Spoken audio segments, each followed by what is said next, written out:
बिहार में इंडिया गठबंधन से एक कदम आगे चल रही है बीजेपी और बिहार जीतने के लिए बीजेपी ने अपनी प्लानिंग पूरी कर ली है। उसका इम्प्लीमेंटेशन इसी हफ्ते से कर दिए जाने की संभावना जताई जा रही है, जबकि दूसरी तरफ अभी भी इंडिया गठबंधन सीट शेयरिंग तक नहीं पहुंची है। बीजेपी का क्या प्लान है, मैं आपको पूरी डिटेल देने जा रहा हूं। उससे पहले निवेदन है कि आप लोग इस वीडियो को लाइक जरूर कीजिएगा, इससे मुझे मदद मिलती है। दरअसल 3 राज्यों में जीत के बाद बीजेपी एकदम बम बम मोड में है और बीजेपी मोदी की गारंटी के सहारे 2024 के लोकसभा चुनाव में जाने वाली है।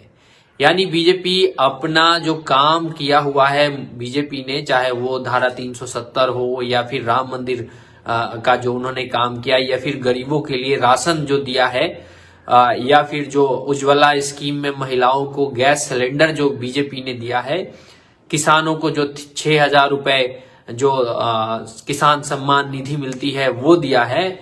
उस गारंटी को लेके बीजेपी ने एक प्रचार रथ तैयार करवाया है।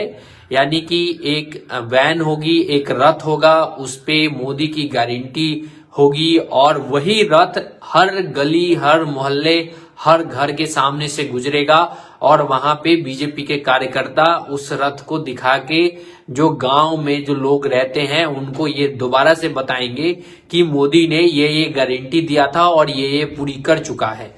तो इसका इम्पैक्ट देखिए, गांव में प्रचार करने के अनोखे तरीके को देखकर लोग काफी ज्यादा खुश हो जाते हैं।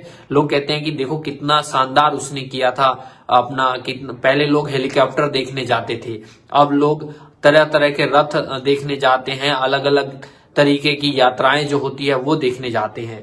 तो दरअसल जो रथ बीजेपी तैयार करवा रही है उसमें एक तरफ लिखा होगा मोदी है तो मुमकिन है और दूसरी तरफ मोदी की गारंटी।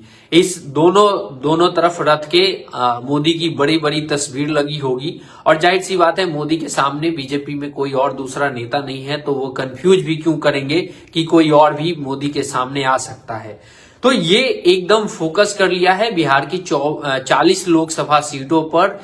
बीजेपी अब प्रचार मोड में उतरने जा रही है। अमित शाह लगातार बिहार के दौरे पर आते रहे हैं, लगातार वो कार्यकर्ताओं से फीडबैक ले रहे हैं, लगातार जो मंडल अध्यक्ष हैं, जो बूथ अध्यक्ष हैं, उनकी बहाली, उनको सही से चाक चौबंद तरीके से काम करने के लिए जो ट्रेनिंग दी जानी चाहिए वो देने का निर्देश दे रहे हैं। जबकि दूसरी तरफ नीतीश कुमार और लालू प्रसाद यादव की पार्टी काफी बड़े वोट बैंक पे बैठी हुई है, लेकिन फिर भी अभी भी असमंजस की स्थिति में है कि कौन सी पार्टी किस सीट पे लड़ेगी, किस पार्टी को कितनी सीट मिलेगी चुनाव लड़ने के लिए। अगर वो इंडिया गठबंधन के साथ जाती है तो कांग्रेस को कितनी सीट दी जाएगी, और अगर इंडिया गठबंधन के साथ अगर नहीं जाती है तो राजद कितने पे लड़ेगी, जदयू कितने पे लड़ेगी। इन सभी अभी मामले को निपटाने में ही अभी इंडिया गठबंधन वाले उलझे हुए हैं। तब तक बीजेपी ने अपना जो है एक कदम आगे की तैयारी कर ली है कि वो लोग अभी सीट शेयरिंग की बात करें, आप एक काम करो, आप चुनाव प्रचार ही शुरू कर दो। तो ये एक बड़ा डेवलपमेंट है बीजेपी के जो थिंक टैंक है उनकी तरफ से। वर्दीराज कुलकर्णी जी लिख रहे हैं कि जदयू, राजद, समाजवादी पार्टी और टीएमसी कांग्रेस के मुस्लिम वोट बैंक में ही सेध पहुंचा रही हैं। तो जी हाँ, इन्होंने जो मुस्लिम अल्पसंख्यक समुदाय का वोट था जो कांग्रेस के पास था, इन्हीं पार्टियों ने कांग्रेस पार्टी के वोट बैंक को ले लिया है और अब कांग्रेस पार्टी को ही सीट नहीं मिल रही है। जबकि दूसरी तरफ आप लोग देखेंगे, मैंने जैसे कि बताया कि तेजस्वी यादव ने ताल ठोकी है। तेजस्वी यादव ने क्या ताल ठोकी है? आज इंडिया गठबंधन की बैठक दिल्ली में हो रही है और तेजस्वी यादव ने टू कांग्रेस को इशारों में बता दिया है कि बीजेपी से क्षेत्रीय दल ही दो हाथ कर सकते हैं, लड़ सकते हैं, क्योंकि जहां भी क्षेत्रीय दल मजबूत हैं वहां बीजेपी को कड़ी टक्कर मिल रही है, लेकिन जहां कांग्रेस सीधे बीजेपी के टक्कर में है वो वहां पे लगातार चुनाव हार रही है। यानी कि उनके कहने का मतलब है कि कांग्रेस को सीट शेयरिंग के मामले में क्षेत्रीय दलों की हर बात का ख्याल रखना चाहिए, क्षेत्रीय दलों को प्रमुखता दी जानी चाहिए। खास तौर पे अगर हम लोग यूपी देखें, बिहार देखें, बंगाल देखें, झारखंड देखें, यहाँ पे क्षेत्रीय दलों का ही बोलबाला है। यहाँ पे क्षेत्रीय दल ही मुख्य विपक्षी दल या फिर शासन में है। बीजेपी के खिलाफ अगर कोई लड़ते नजर आ रहा है तो वो क्षेत्रीय दल ही है। जैसे बिहार में अगर लालू प्रसाद यादव की पार्टी को देख लें या फिर नीतीश कुमार को देख लें, यूपी में अखिलेश यादव को देख लें, बंगाल में ममता बनर्जी को देख लें या फिर झारखंड में हेमंत सोरेन को देख लें, तो तेजस्वी यादव ने साफ साफ अंदाज में ये कांग्रेस को इशारा दे दिया है कि जहां क्षेत्रीय पार्टी मजबूत है वहां पे कांग्रेस को सीटों से समझौता करना चाहिए और कम सीटों पे लड़ना चाहिए। हालांकि मैंने कल ही एक अपनी वीडियो में बताया है कि बिहार में लगभग 20 सीट पर जदयू चुनाव लड़ेगी, 16 सीट पर राजद चुनाव लड़ेगी और 4 सीट कांग्रेस के लिए इंडिया गठबंधन में छोड़ी जाएगी। ये एक मोटा मोटी खांचा तैयार हुआ है। ऐसा ही कुछ सीट शेयरिंग का मामला बिहार के अंदर बन सकता है, क्योंकि जदयू के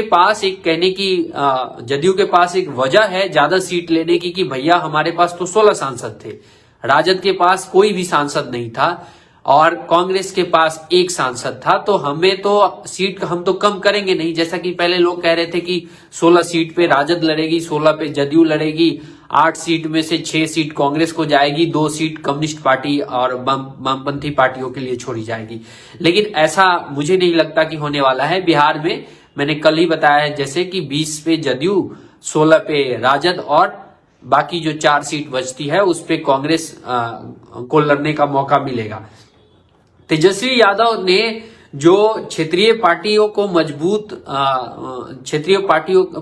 जो मजबूत बताने वाला बयान दिया था, उसका मायने ये है कि क्षेत्रीय दलों को जो है ज्यादा सीट दिया जाए, उनकी मांगों को ध्यान में रखा जाए और उनकी नेतृत्व करने की मांग से जोड़कर देखा जा रहा है। दरअसल तेजस्वी यादव पहले से भी कहते रहे हैं कि राज्यों में कांग्रेस को बड़ा दिल दिखाते हुए क्षेत्रीय पार्टियों को ज्यादा सीट देनी चाहिए। हालांकि इन सब के बीच इंडिया गठबंधन की बैठक के बीच में ही काफी सारे लफड़े चल रहे हैं। आम आदमी पार्टी पंजाब की सभी 13 सीटों पे चुनाव लड़ने के लिए अड़ गई है। वो लगातार मांग कर रही है कि सभी 13 सीटों पर पंजाब की आम आदमी पार्टी चुनाव लड़ेगी।